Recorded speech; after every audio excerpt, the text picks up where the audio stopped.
नमस्कार मंडळी, माझ्या यूट्यूब चॅनलमध्ये तुम्हा सर्वांचं स्वागत आहे. मी मोहरी मासा आणला आहे. मोहरी मासाला मी हळद, मीठ, मसाला सगळं लावून ठेवलेलं आहे मालवणी पद्धतीमध्ये बनवणार. त्यासाठी मी एक कांदा घेतला आहे, एक टॅमॅटो घेतला आहे आणि लसूण घेतलं आहे 4 पाकळ्या आणि कांदा लसणाचं वाटप घेतलं आहे. तर तेल तापत आलं आहे, त्यामध्ये मी लसूण टाकते.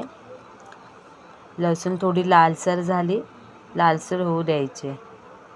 थोडी लाल झाली ना की त्यामध्ये कढीपत्ता टाकते. कढीपत्ता तडतडला की कांदा टाकायचा. त्यामध्ये कांदा एकदम बारीक कापून घेतलेला आहे मी. व्यवस्थित त्याला फ्राय करायचा, लाल होईपर्यंत त्याला परतायचं आहे कांद्याला. लाल झाला आहे थोडंसं हिंग टाकते. नंतर टॅमॅटो टाकायचा त्याच्यामध्ये.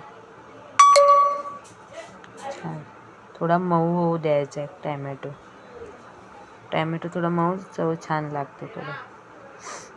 त्यामध्ये 1 चमचा हळद, 1.5 चमचा मसाला टाकला आहे मी, कारण की आधी पण मी लावून ठेवलेला आहे ना 1 चमचा मीठ. सगळं मिक्स करूया. आधी मी त्याला सगळं लावून ठेवलेलं आहे, हळद मसाला वगैरे, म्हणून आता थोडंसं कमी हे करायचं, त्याला कमी टाकते. तर वाटप, कांदा खोबऱ्याचं वाटप टाकते, त्यामध्ये मिक्स करते मी. व्यवस्थित मिक्स करून घ्यायचं त्याला. आम्ही बनवतो, खूप छान लागतं, मस्त चिकनसारखं लागते ते मुशी मसाला. आई खूप छान बनवते. थोडं गरम पाणी टाकते थोडंसं मध्ये. गरम पाणी टाकलं ना की चव पण छान लागते त्याची.